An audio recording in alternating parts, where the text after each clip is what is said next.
आपकी पहली लड़ाई कुदरत के साथ होगी। जिंदगी में बेहतर होना है तो दर्द तो सहना पड़ेगा। कुदरत आपको दर्द देगी अच्छे से।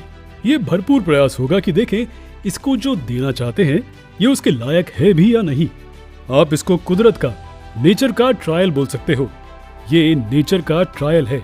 आपको तकलीफ हो रही है, लोग मना कर रहे हैं, टेंशन दे रहे हैं, घर में आपका विरोध हो रहा है, तो ये सब नेचर का ट्रायल है। वो देखना चाहती है कि आप लायक हो या नहीं। अगर आपको लगता है कि आपका इम्तिहान नहीं लिया जा रहा है तो समझ लो कि आपको कोई रिजल्ट नहीं मिलने वाला है। आप चुपचाप सीधा सीधा खेल रहे हो।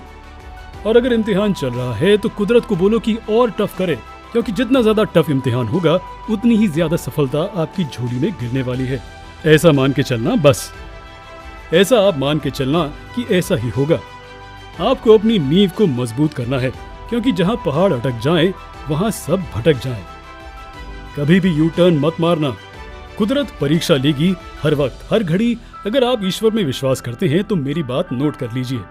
कोई भी परीक्षा आपको टिका नहीं सकती, क्योंकि परीक्षा अस्थायी होती है। हमेशा ध्यान में रखना, परीक्षा अस्थायी होती है और आपको कीमत अदा करनी पड़ेगी।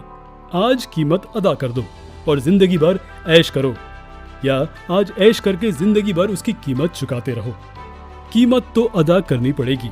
You have to pay the price to become a successful human being. आपको रोज कुछ न कुछ कीमत अदा करनी पड़ेगी। अगर ये इतना आसान होता तो सब न कर लेते। अगर आपकी नौकरी कहीं 50,000 रुपए की भी कहीं लगेगी ना, तो वहां भी आपका इंटरव्यू लिया जाएगा।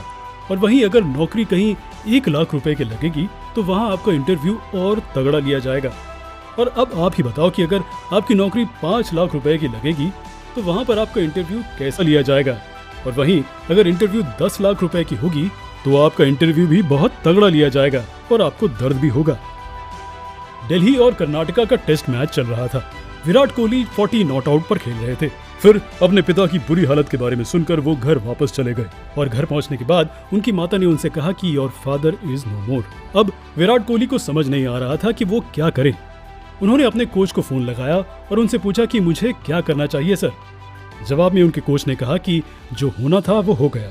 तेरा करियर तेरे सामने है, तेरा देश तुझको बुला रहा है, तेरी टीम तुझको बुला रही है, बाकी तेरे ऊपर है। कुदरत ने विराट के सामने चैलेंज रखा कि विराट, अभी मुझे तुझे बहुत कुछ देना है, लेकिन तू उनके लायक है या नहीं वो तुझे प्रूव करना होगा। और तेरे आगे आज समस्या है, समाधान है कि नहीं।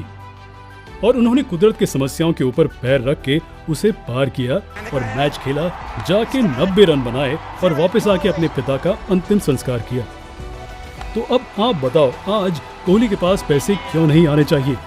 आने चाहिए, वो डिजर्व करते हैं जो भी आज उनके पास है। अरुणिमा सिन्हा ने एवरेस्ट फतेह करी, लेकिन कुछ महीने पहले वो ट्रेन एक्सीडेंट में बुरी तरह से चोटिल हुई। आइए जानते हैं उनके साथ ये खेल कौन खेल रहा था। कुदरत। उसको दुनिया में लोकप्रिय करना चाहती थी कुदरत। कुदरत कह रही थी कि मैं तुझे दुनिया में लोकप्रिय करना चाहती हूँ, प्रूव कर तू उस लायक है भी या नहीं। आज जितने भी लोगों ने अपने लाइफ में कुछ ना कुछ ढंग का अचीव किया है, उन्हें हमेशा इम्तिहान देना पड़ा है। शोहरत और दौलत देने से पहले का इम्तिहान।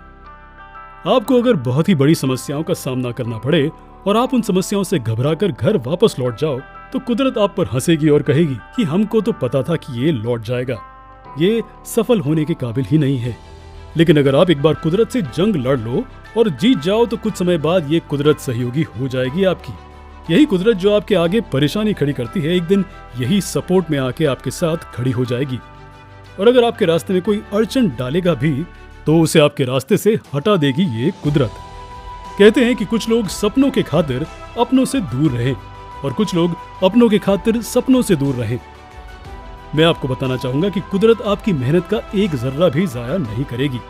एक जर्रा भी आपकी मेहनत का जाया नहीं होगा कभी भी जिंदगी में, और शर्त है कि आप उसे नियमित करते रहें।